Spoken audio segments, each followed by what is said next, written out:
بسم الله الرحمن الرحيم. الحمد لله رب العالمين، والصلاة والسلام على أشرف الأنبياء وخاتم المرسلين محمد وعلى آله وصحبه وسلم. ربنا هب لنا من لدنك رحمة وهيئ لنا من أمرنا رشدا. ربنا أرنا الحق حقا وارزقنا اتباعه، وأرنا الباطل باطلا وارزقنا اجتنابه. ربنا اغفر لنا ولإخواننا الذين سبقونا بالإيمان، ولا تجعل في قلوبنا غلا للذين آمنوا ربنا إنك رؤوف رحيم. آمين. بنراني برز خوشويست مسلماناني عزيز، خوش حالم كلا برنامجتان برنامج بهاكان بخدمتان دقموا خواي قورة تبارك وتعالى عاقبة خير من بكا وسربرز وسرفرازي دنيا وقيامت من بكا تندهاتو من لرابردو من باشتر بكا بمسلماني بمان جيني بمسلماني بمان مريني بمسلماني زندي من بكا توا وەلەخوای پەروەردگار دەپاڕێمەوە کە ئەو بەرنامەیە بخاتە تەرازووی چاکەکانمان و تەرازووی چاکەکانمانی پێ قورسکە ئینشاء الله تعالى. خۆشەویستان، هەر لە درێژەی ئەو بەها بەرزە کە چاکەکاریە، وەکو گوتم لە دوای دادپەروەری کە یەکێکە لە خەسڵەتە هەرە جوانەکان و سەرجەم تاکەکانی کۆمەڵگەی پێ جوان دەبن، بە تایبەتیش دەسەڵاتداران. مەسەلەی چاکەکاریش بە هەمان شێوەیە. چاکەکاریش چونکە ئەگەر تەماشە بکەین خۆشەویستانم، دینی ئیسلام لە دوو تەوەری زۆر گرنگ خۆی دەبینیتەوە. تەوەرێک کە پەیوەستە بە عیلاقەی نێوان عەبد و خوای پەروەردگار تەبارەک وتەعالا، کە توانم بڵێم ئەو خۆی دەبینیتەوە لە عیبادەت و خواپەرستیەکان. ئەوە خاڵێکی گرنگە بۆ ئینسان کە خۆی ڕزگار کاتن لە ئاگری دۆزەخ. بەڵام ئەگەر بیەوێتن بەڕاستی دینداری و موسڵمانیەتەکەی ڕاستەقینە بێ و تۆکمە بێ، دەبێ ئەو خەسڵەتی دووەم، تەوەری دووەم لە خۆی دابینیتەدی کە ئەویش مەسەلەی چاکەکاریە و بوونی سوود و قازانجە بۆ ئەو کۆمەڵگەی کە تێیدا دەژی. بوونی سوود و قازانجە بۆ ئەو کۆمەڵگەی کە تێیدا دەژی. لەبەرەوەی ئینسانی ئیماندار دائیمەن دەبێ بە کەڵک بێ بۆ دەوروبەری خۆی و دەوروبەری خۆی سوود و قازانج و کەڵکی لێوەربگرن. لەبەر هەندێ ئەو خەسڵەتە جوانانە ئیسلام هاتووە تەرکیزی لەسەر کردوتەوە، پێغەمبەری خوا عەلەیهی سەڵات وسەلام تەشجیعی ئیماندارانی کردووە بۆی کە ئەو خەسڵەتە جوانانە لە خۆماندا بینی نەدی. لەبەرەوەش تەماشەکەن خۆشەویستانم، وڵاتێکی وەکو ئەندونیسیا کە گەورەترین وڵاتی موسڵمان نشینە، گەورەترین وڵاتی موسڵمان نشینە لە ڕووی ژمارەوە، ئەو وڵاتە بە ئەو بەها بەرزانەی موسڵمانان موسڵمان بووە. تاجیرە موسڵمانەکان کە چوون ئەو ئەخلاق و ڕەوشتە جوانەی کە هەیان بووە، خەڵکی ئەندۆنیسیا پێیان سەرسام بوون و شەرقی ئاسیا بەعام هەمووی بەو ئەخلاق و ڕەوشتە جوانەی موسڵمان بوون. بەرەوەش تەماشە دەکەین ئەوەندەی کە خەسڵەت و بەها بەرزەکان شوێن پەنجە بەجێ دێڵن لەسەر دڵ و دەروونی ئینسانەکان، کەمتر وایە وتار و محازەرە و قسە و ئەوانە ئەو شوێن پەنجەیە بەجێ بێڵن. ئەوە مانای ئەوە نییە کە ئینسان قسە نەکات و وتار نەدات و محازەرە نەدات و بانگ خوازان خەڵک و شیار نەکەنەوە. بەڵام لەگەڵ ئەو جانبەی ئەگەر بەها بەرزەکانیشی دەگەڵدا بێتن، کاتێک کە تۆ باسی بەخشین بۆ خەڵکی دەکەی بۆ خۆت بەخشندە بی، کە باسی سەبر بۆ خەڵکی دەکەی بۆ خۆت ئەهلی سەبر بی، کە باسی ئیحسان دەکەی بۆ خۆت محسین بی، ئەوە وەکی کوردەواری خۆمان دەڵێ دەبێتە نورون عەلا نور، یعنی تەواو شتەکان کامڵ دەکاتن. هەر لە بابی چاکەکاری داین، دوو سنف لە ناو کۆمەڵگە هەن پێویستیان بە ڕێعایەتە، پێویستیان بۆیە کە ئاگامان لێیان بێ، پێویستیان بەوەیە کە دەستیان بەسەردا بێنین، پێویستیان بەوەیە کە هەست بە نەقوستانی و کەم و کوڕی نەکەن. ئەویش سنفێکە پێیان دەگوترێتن یەتیم، ئەوانەی کە منداڵی بچووکن باویان نەماوە، جای وایە باو دایکی نەماوە، ئیوایە بابی نەماوە کە سەرپەرشتیان بکە، کەسێک خزمێکی نزیک نییە کە سەرپەرشتیان بکە، صنفێکی دیکە شەنە پێیان دەگوترێتن مەساکین. جا خلافێکێ لە مابەینی پێناسەی مسکین و فەقیر. مسکین و فەقیر ئایا کامەی هیچی نییە یان کامەی هەیەی بەڵام بەشی ناکاتن بەرحاڵ جا چ مسکین بێ چ فەقیر بێ ئەو ئیحسانە خەسڵەتە جوانە ئەوە زیاتر دەوڵەمەندەکان و خواپێداوان دەبێ بیان جوولێنێتن کەفالەتی ئەو دوو سنفە بکرێتن ئاگایان لەو دوو سنفە هەبێتن چاکەکار بن بەرامبەر بەو دوو سنفە و بە تایبەتیش لە مناسەبات و لە غەیری مناسەباتیش لەبەرەوەش تەماشەکەن بەڕاستی ئەوەی کە تۆزێک بە ئینساف بێ شارەزا بێ لە دینی ئیسلام دژایەتی ئەو دینەی ناکات. پێغەمبەر عەلەیهی سەڵات وەسەلام پێغەمبەر عەلەیهی سەڵات وەسەلام لە سەرەتای داعوە بانگەوازیدا نەیفەرمووە ئەوەی کە شمشێروەشێنێکی باش بێ سەری کافران چاک بپەڕێنێ لەگەڵە من لە بەهەشت ئاوا لێیە. فەرمووی ئەنە وەکافیل اليەتیمی فی الجەنەتی کەهاتەین. ئەمن لەگەڵ ئەو کەسەی کە کەفالەتی منداڵێکی یەتیم دەکا ئاوامە، یعنی لەگەڵ من ئاوا جیرانە. دەزانن ئەبوو قوحافە بابی ئیمامی ئەبوو بەکر گلەی چی لە ئەبوو بەکر دەکرد؟ ئەبوو بەکر پیاوێکی زۆر دەوڵەمەند بوو، دەچوو بەس فەقیر و هەژار و نەدار و عەبد و کۆیلە و ئەوانەی کە کەسیان نەبوو ئازادی دەکردن. ئازادی دەکردن پارەیەکی دەدانێ ئەسەیدەکە و خاوەنەکانیان دەیکڕینەوە و لە پێناو خوای گەورە ئازادی دەکردن. بابی چۆ لای گوتی ئەبوو بەکر ئەتۆ پارەی هەر سرف دەکەی کاکە هەر بڕۆ هەنە بێ عەبد و بەندەیەکی بە قووەت و بەهێز و ئانەوە بکە با دیفاعت لێ بکەن، پشتت بگرن، پشتت بە قووەت کەن. ئەبوو بەکر نیەتێکی دیکەی بابیشی نیەتێکی دیکەی هەیە. لەبەرەوە چاکەکردن بەرامبەر بە یەتیم و بەرامبەر بە خەڵکی فەقیر و هەژار پانتاییەکی باشی گرتووە لە قورئانی پیرۆزدا کە کەلامی خوای پەروەردگارە تەبارەک و تەعالە و خوای پەروەردگار کاتێک کە دەفەرمێ وئیذ ئەخەذنا میثاق بەنی ئیسرائیل لا تعبدون إلا الله. جا ئەوە پەیامی خوای پەروەردگار بە تایبەتی بۆ تەوحید و یەکتاپەرستی و بۆ چاکەکاری بۆ هەموو پێغەمبەران وەکو یەک بووە عەلەیهیمو سەڵات وەسەلام، تایبەت نییە بە دینی ئێمە. لەبەرەوە خوای پەروەردگار چۆن تەکلیفی لە پێغەمبەری ئێمە کردو و ئەمری بە پێغەمبەری ئێمە کردو، ئەمری بە ئومەتی پێغەمبەری ئێمە کردو عەلەیهی سەڵات وەسەلام، ئەمری بە هەمان بە هەموو پێغەمبەرانی دیکە کردووەوە هەمان تەکلیفیشی خستوونە سەرشان.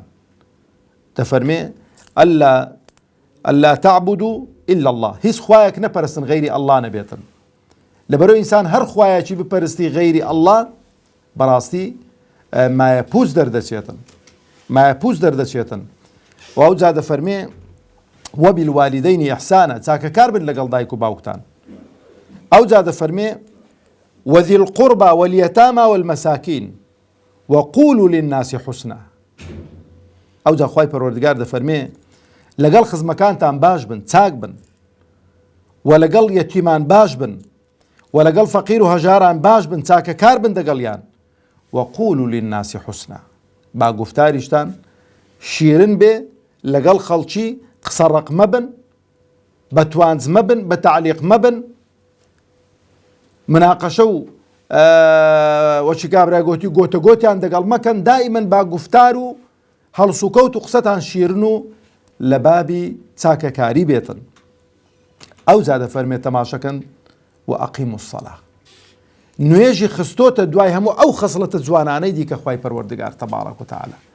یعنی مانای ئەوە نییە کە لە ماهیەتی نوێژکەم دەکرێتەوە، لە ماهیەتی نوێژکەم بکەینەوە، نا، بەڵام یعنی بەڕاستی ئەوە ئیحا دەکا کەسێک کە لەگەڵ خوا ڕاست بێ، موحید بێ، لەگەڵ دایک و باوکی بەڕێز بێ، بە حورمەت بێ، چاکەکار بێ، لەگەڵ خزمەکانی چاکەکار بێ، بە حورمەت بێ، بەڕێز بێ، بەخشندە بێ، لەگەڵ یەتیمان، لەگەڵ فەقیر و هەژاران، لەگەڵ دراوسێکان، ئەو جا بەڕاستی سود و قازانج و ئیستیفادە لە نوێژەکەی دەکات. ئەو جا سود و قازانج و ئیستیفادە لە نوێژەکەی دەکات. دلیل و بەڵگەمان چییە؟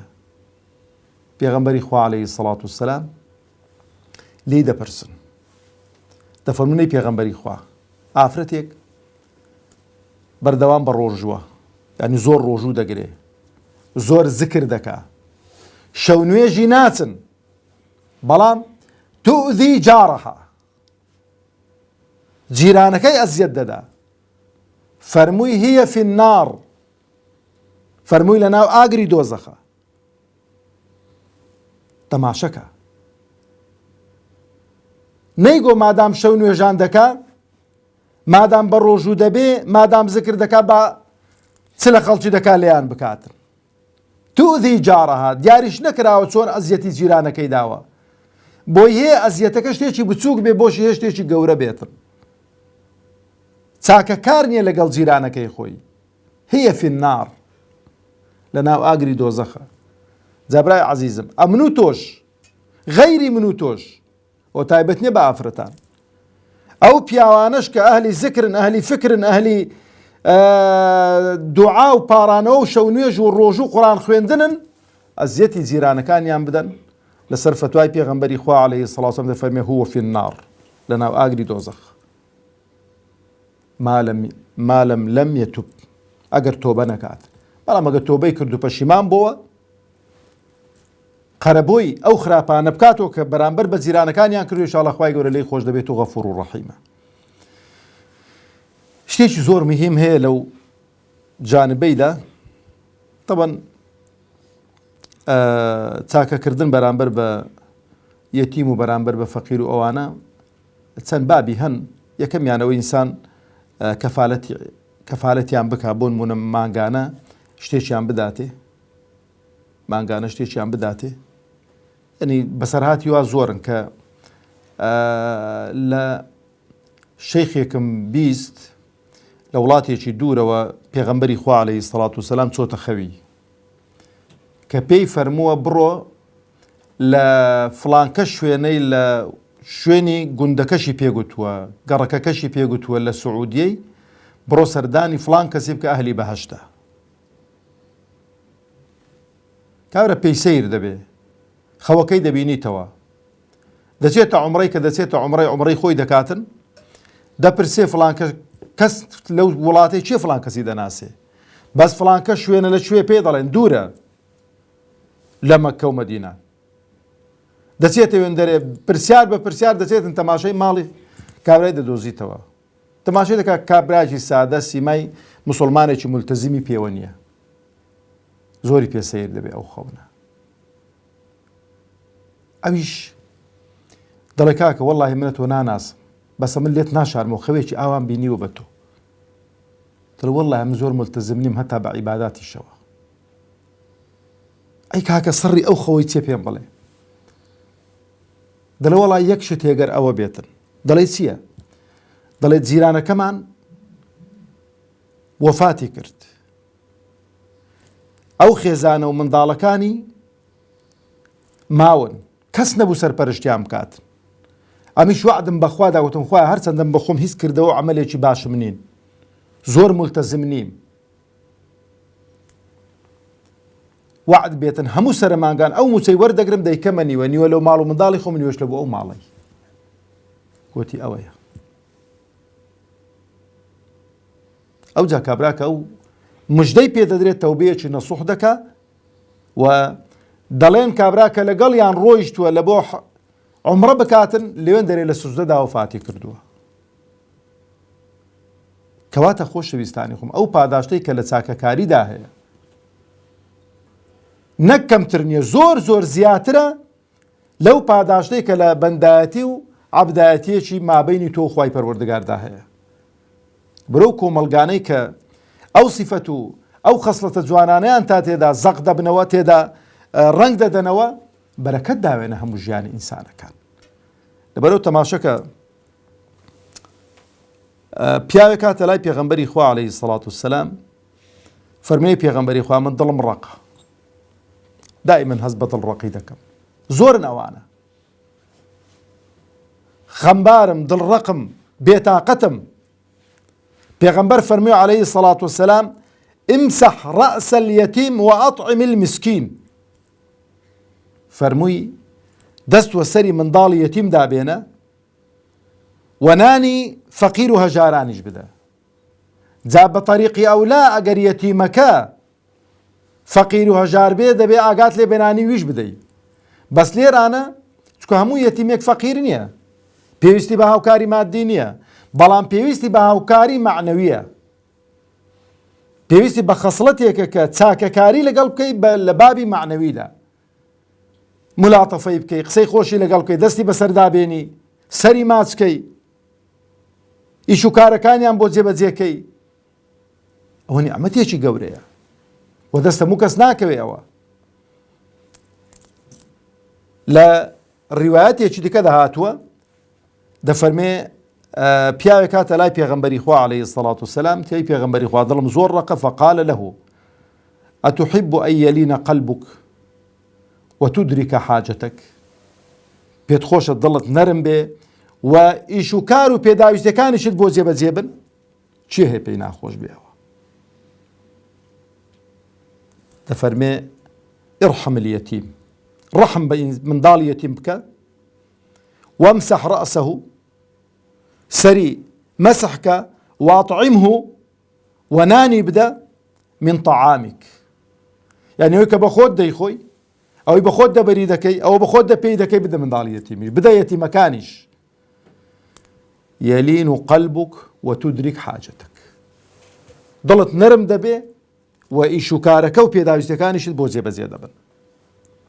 لەبەرەوەش بەڕاستی خۆشەویستانم، ئەوانەی کە بەم شێوەیە هەڵس و کەوت و معاملە دەکەن لەگەڵ یەتیمەکان، لەگەڵ فەقیر و هەژارەکان، خۆشەویستی و مەحەبەتێک دروست دەبێتن لە ناو کۆمەڵگە و مجتەمەعدا، لەو گەڕەکەیدا، لەو شارەیدا. خەڵک دوعا بۆ یەکدیکە دەکا، خوای گەورە تەبارەک و تەعالا بەرەکەت داوێتە ناو ژیان و معیشەتی ئەو خەڵکە و خوای گەورە تەبارەک و تەعالا پێداویستەکانی ئەو خەڵکە جێبەجێ دەکا. ئەمە و پرسیارە لە خۆم و لە ئێوەش دەکەم، بۆ دوعاکانمان جێگیر نابن خۆشەویستانی خۆ؟ لە هەموو ئەوەی کە ئەو قسەی برای خۆی دەبیسێت، بۆ دوعاکانمان جێگیر نابن؟ ئێمە بەڕاستی ئیسلامێکی نەزەریمان وەرگرتووە، ئیسلامێکی نەزەریمان وەرگرتووە، ئەو ئیسلامەمان نەکردۆتە عەمەلی. هەوڵانی پێغەمبەری خوا عەلەیهی السەڵات وسەلام دا ئایەت فێر دەبوون، دەیانگۆ بەسەی پێغەمبەری خوا، بەسەی پێغەمبەری خوا، ئەچینە دا ئایەتە جێبەجێ دەکەین، دوای دەی دیکە فێر دەبین. کاکەم حافظ قورئانە، جغارە کێشە، قاریئێکی بەناوبانگە، سەقەتاتی ئەوەندە زۆرن کە دەعوەتی دەکەن لە بەرنامەکان، خوا پەناماندا، دەڵێ نابێ ئەوەی تێدا بن، بە پەیوەندی مباشری تێدا بێتن، مەگەر سەقەتاتی باسکەن. بەکلک چ دی ئەوە؟ ئەوە لەو بابەی دێ ڕوبەتالی القورئانی والقورئان یەلعنه، زۆری وایە قورئانی دەخوێتەوە بەڵام قورئان لەعنەتی لێ دەکا. بۆ چکە دەفەرمێ ئەلا لەعنەت الله عەلی الظالمین، خۆی یەکێکە لە زاڵم و ستەمکاران. لەبەرەوە خۆشەویستانم، زۆر زەرورە و ئیسلامە جارێکی دیکە بکەینەوە کردەوە و عەمەل، و بە عەمەل و کردەوەی خۆ بە خەڵکی بڵێن ئێمە موسڵمانی ڕاستەقینەین، نەک بەزارەوە بڵێین. ئەو جا قەسەم بەخوا ئەگەر کرمانە کردەوە و عەمەل، پێشەوەی کە دەست بەرزکەینەوە، پێشەوەی کە داوا بکەین، خوای پەروەردگار داواکارمان جێبەجێ دەکات. لە خوای پەروەردگار داواکارم عاقبەت خێرمان بکە، سەربەرز و سەرفرازی دنیا و قیامەتمان بکە، تا حەڵقەیەکی تر بەخوای پەروەردگارتان دەسپێرم هەر لە بابی چاکەکاری و ئیحسان دادەمێنینەوە. وەسەلامو عەلەیکم وەڕەحمەتوڵڵاهی وەبەڕەکاتوه.